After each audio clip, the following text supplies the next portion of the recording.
સર્વને જય સ્વામિનારાયણ. આજના સત્સંગમાં ઘણા લોકોએ ખોટો પ્રચાર કર્યો છે કે શ્રીજી મહારાજે જ્યારે જૂનાગઢ મંદિરની મહંતાઈ આપવાની સભામાં વાત મૂકી ત્યારે કોઈ તૈયાર ના થયું. ત્યારે શ્રીજી મહારાજે ગુણાતીતાનંદ સ્વામી પર દ્રષ્ટિ કરીને કહ્યું કે સ્વામી, તમે ત્યાંના મહંત થાઓ. મહારાજની આજ્ઞા થતાં ગુણાતીતાનંદ સ્વામીએ હા કહ્યું, પણ તેઓ એવું બોલ્યા કે ગોપાળાનંદ સ્વામી મારો સમાગમ કરવા વર્ષમાં એકવાર જૂનાગઢ આવે તો હું જૂનાગઢ મંદિરની મહંતાઈનો હાર પહેરું. શું ગુણાતીતાનંદ સ્વામી આવું કહી શકે? એક સાધારણ વિચાર કરીએ કે ગુણાતીતાનંદ સ્વામી જેવા સદ્ગુરુ સંત પોતાની મોટાઈ ભરી સભામાં સામેથી કહે? ના જ કહે. આજે આપણે ગુણાતીતાનંદ સ્વામીએ ગોપાળાનંદ સ્વામીને પત્ર લખેલ છે તે વાંચીશું અને તેના પરથી સ્પષ્ટ જણાઈ આવશે કે સઘળી હકીકત શું છે.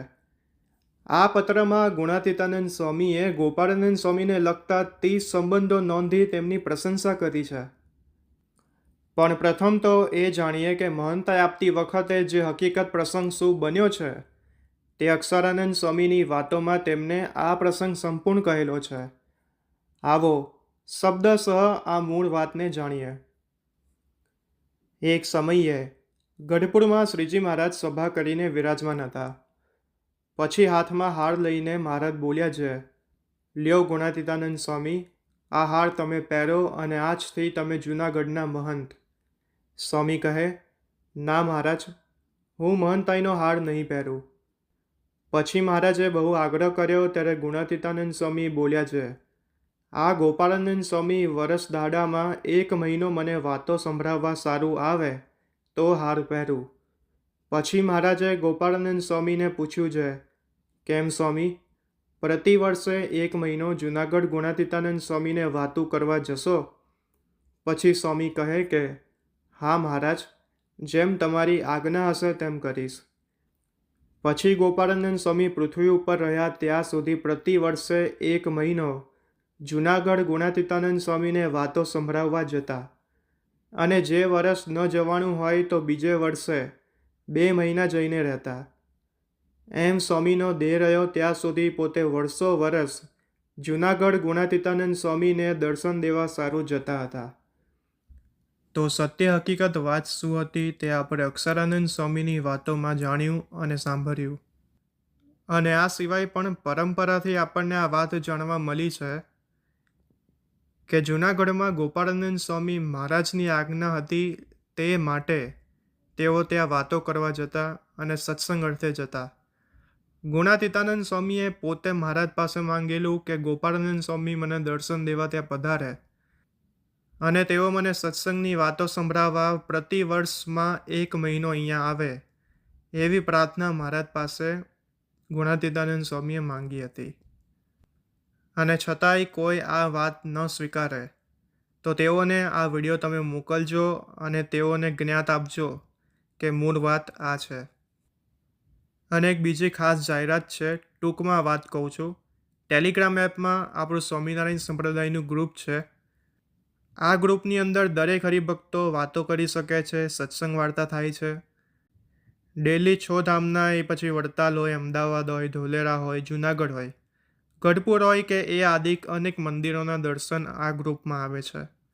અને વોઇસ કોલ કરીને બી સત્સંગ વાર્તા અહીંયા થાય છે. તો સૌ ભક્તો આ સ્વામિનારાયણ સંપ્રદાય ગ્રુપમાં જોડાય અને અહીંયા બહુ મોટો સમાજ એકત્રિત થાય અને ભવિષ્યમાં આ ગ્રુપ બહુ મદદરૂપ થશે સંપ્રદાય માટે.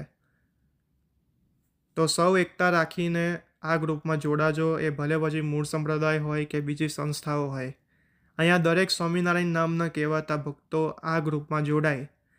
આની લિંક ડિસ્ક્રિપ્શનમાં મળશે. નીચે સોશિયલ મીડિયાઝની લિંક છે આ ચેનલની, ત્યાં લખ્યું હશે ટેલિગ્રામ ગ્રુપ કરીને, તેની બાજુમાં જ લિંક મૂકવામાં આવી છે. તો સૌ ભક્તો આ ગ્રુપમાં જોડાજો અને વિશેષ સત્સંગ વાર્તાનો લાભ નિહાળો. તો આપણે સંપૂર્ણ સત્ય હકીકત જાણી. હવે મુખ્ય વાત પત્ર ઉપર કરીએ.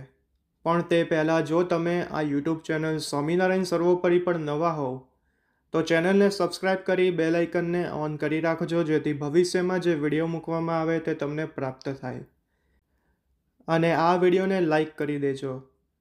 અમે આવા અનેક અપ્રકાશિત રહસ્ય વાતો અને મહારાજના સર્વોપરીપણાના પ્રસંગો, નંદસંતો અને ભક્તોના ઐશ્વર્ય દર્શન મૂક્યા છે. તો તે વિડીયોનો લાભ પણ જરૂરથી લેજો. ચેનલના પ્લેલિસ્ટ સેક્શનમાં તમને પર્ટિક્યુલર વિડીયો કયા ટોપિક પર છે તેનું લિસ્ટ પ્રોપર ત્યાં મળશે. તો આવો વિલંબ કર્યા વગર હવે આ પત્રને નિહાળીએ. શ્રીજી મહારાજ સમ ઐશ્વર્યમૂર્તિ મહાસમર્થ યોગેશ્વર શ્રી ગોપાળાનંદ સ્વામી શ્રી ગુણાતીતાનંદ સ્વામીને દર વર્ષે 1 માસ સત્સંગ કરાવવા જતા તેનો પ્રમાણભૂત ઓરિજિનલ અસલ પ્રસાદીનો પત્ર. સદગુરુ શ્રી ગુણાતીતાનંદ સ્વામીએ સંવંત 1903 આસો વદ છઠના દિવસે સદગુરુ શ્રી ગોપાળાનંદ સ્વામી ઉપર એક વિનંતી પત્ર લખ્યો હતો. જે લોકોને આ પત્ર જોવો હોય તો આ મૂળ પ્રસાદીનો પત્ર હાલ વડતાલ ધામમાં પરમહંસોની ધર્મશાળામાં સદગુરુ શ્રી નિત્યાનંદ સ્વામીના આસને પ્રસાદીની વસ્તુઓ સાથે સચવાયેલો છે. પત્રના આરંભમાં ગુણાતીતાનંદ સ્વામી ગોપાળાનંદ સ્વામી માટે 30 સંબંધો લખે છે. પ્રથમ આપણે તેનું વાંચન કરીએ. અનેકને એકાંતિકની દિવ્ય સ્થિતિવાળા કરીને શ્રી હરિને જીત્યા છે જેમણે એવા માન અપમાન ને શત્રુ મિત્ર તેને વિશે છે તુલ્ય બુદ્ધિ જેમની એવા ને ઇન્દ્રિયો મન અને જીવના અંતઃશત્રુ તેને જીતવાની યુક્તિઓ શીખવવી તેને વિશે અચળ છે લોચન જેમના એવા અને એકાંતિક ધર્મ તેને વિશે છે વિશાળ દ્રષ્ટિ જેમની અને વિષમ દેશકારાદિકને દાવાનળ અગ્નિની પેઠે નાશ કરે એવી છે કુશાગ્ર બુદ્ધિ જેમની એવા ને દર્શન માત્ર કરીને સર્વ પાપને બાળે એવા ને શાંત છે ઇન્દ્રિયો રૂપી ઉર્મિઓ જેમની એવા ને જીત્યા છે ઇન્દ્રિયો રૂપી સદવર્ગ જેમણે એવા ને અન્વિકક્ષી વિદ્યા તેને વિશે કુશળ એવા ને સર્વકાળને વિશે પ્રસન્ન હૃદય જેમનું છે એવા ને પરમાત્મા વિદ્યા તેમને વિશે છે લક્ષ્મીના જેવું ચતુરપણું જેમને એવા ને સર્વ ક્રિયાને વિશે ધ્યાનાગ્રહ છે બુદ્ધિ જેમની એવાને દયાના સિંધુને દંભ કપટ અને માન જેના દર્શન માત્ર કરીને ભાગે છે એવાને એકાંતિક ધર્મ તેને વિશે છે નિશ્ચયાત્મક બુદ્ધિ જેમની એવાને થૂકના પોડા ને ઝાંઝવાના પાણી જેવા સંસારના સુખ તે પોતાને અનુભવે કરીને પોતાની મેરે સ્વપ્નના સુખતુલ્ય કર્યા છે જેમણે એવાને તીરવા અને વડવાનળ અગ્નિ જેવું પ્રદીપ છે જ્ઞાન અને વૈરાગ્યરૂપી શસ્ત્ર જેમને એવાને ભગવાનની મૂર્તિના જે અવયવ ને તિલ ચિહ્ન કેશ ચરિત્ર ગુણ અને ઐશ્વર્ય તેમને કેવા સંભળાવવાને વિશે છે હર્ષ જેમણે એવાને શ્રીહરિની મૂર્તિ વિના બીજું જે સુખ તેને વિશે છે અચળ વેળ જેમને એવાને એક શ્રીહરિના ચરણારવિંદ તે છે રહેવાનું નિકેત જેમને એવાને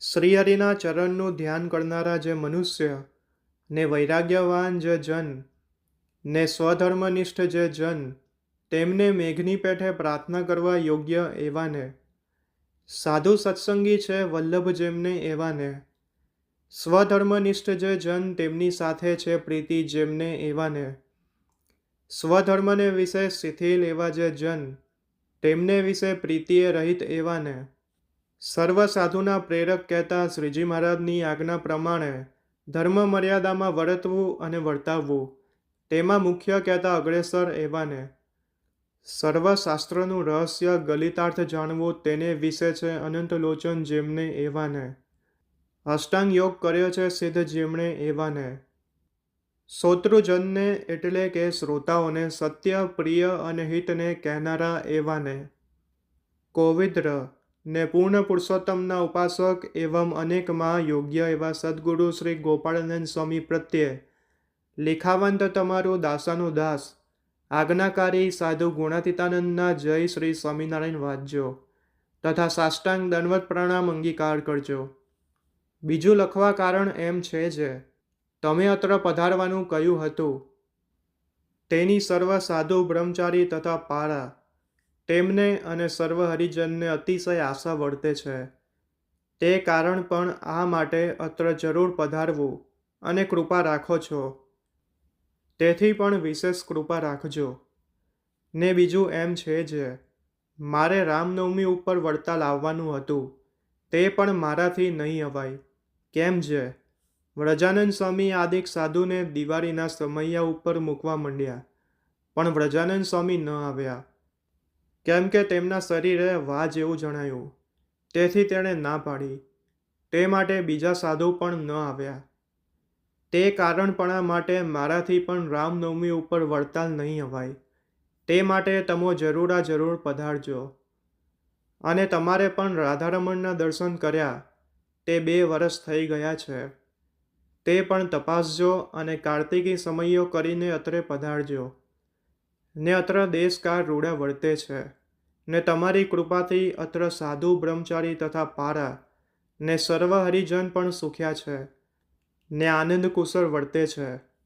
બીજું ત્યાં સાધુ સુખમુનિ તથા વિજયાત્માનંદ સ્વામી તથા પ્રજ્ઞાનંદ સ્વામી તથા પુરુષાનંદ સ્વામી તથા સર્વે સંત મંડળને અમારા જય શ્રી સ્વામિનારાયણ કહેજો. તથા અત્રે સાધુ વિશુદ્ધાત્માનંદ સ્વામી તથા વ્રજાનંદ સ્વામી તથા રામાનુજાનંદ સ્વામી તથા કૈવલ્યાત્માનંદ સ્વામી એ આદિક સર્વે સાધુના તથા બ્રહ્મચારી વૈષ્ણવાનંદ સ્વામી તથા અચિંત્યાનંદ બ્રહ્મચારી તથા સુખ પ્રકાશાનંદ બ્રહ્મચારી એ આદિક સર્વે બ્રહ્મચારીના તથા પારા જોડાભાઈ તથા માવા ભગત તથા પુરુષોત્તમ દાસ કોઠારી એ આદિક સર્વના જય સ્વામિનારાયણ વાંચજો. તથા ગામના હરિભક્ત રૂપશંકર કિકાણી તથા શિવશંકર કિકાણી તથા માધવરાય તથા ભીમજી મહેતા તથા ભૂખણ મહેતા નાગર તથા રંગીલદાસ નાગર તથા અજરામર સુતાર તથા વણિક ભીમજી તથા વણિક મંગળજી તથા ગોકુળ ભાટિયા એ આદિક સર્વેના જય સ્વામિનારાયણ વાંચજો. તથા આ દેશના હરિજન મયારામ ભટ્ટ આદિ સર્વે હરિજનના જય સ્વામિનારાયણ વાંચજો. આ પત્ર સંવંત 1903ના આસોવદ છઠના દિવસે લખ્યો છે. લૈયા સાધુ રઘુવીર ચરણ દાસના જય સ્વામિનારાયણ. તો આ હતો સંપૂર્ણ પ્રસંગ અને આ પત્ર અમે શબ્દશઃ વાંચ્યો છે. કોમેન્ટમાં તમારું મંતવ્ય પણ જરૂરથી જણાવજો. અને આ વિડીયો દરેક હરિભક્તોને શેર કરજો, જેથી સૌને આ પ્રસંગના દર્શન થાય. અને આ વિડીયોને લાઇક કરજો અને આ યુટ્યુબ ચેનલ સ્વામિનારાયણ સર્વોપરીને સબસ્ક્રાઈબ કરી બેલ આઇકનને ઓન કરી રાખજો, જેથી ભવિષ્યમાં જે વિડીયો મૂકવામાં આવે તે તમને પ્રાપ્ત થાય.